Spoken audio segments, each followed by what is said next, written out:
Welcome to vision TV news. Vision TV న్యూస్కు స్వాగతం.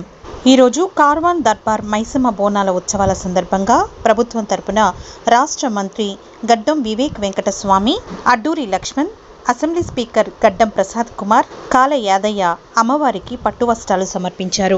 హైదరాబాద్ జియాగూడలోని శ్రీ దర్బార్ మైసమ్మ ఆలయంలో ఘనంగా నిర్వహించిన బోనాల పండుగ కార్యక్రమంలో ఈరోజు ముఖ్య అతిథిగా తెలంగాణ రాష్ట్ర మైన్స్ మరియు జియాలజీ శాఖ మంత్రి వివేక్ వెంకటస్వామి పాల్గొన్నారు.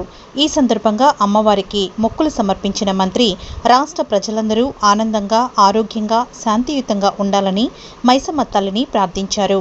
తెలుగు ప్రజల భక్తి, భగవత్ నిష్టకు ప్రతీకగా నిలిచే బోనాల పండుగ మన సంప్రదాయాలకు, సాంస్కృతిక విలువలకు జీవం పోస్తుందని ఆయన పేర్కొన్నారు.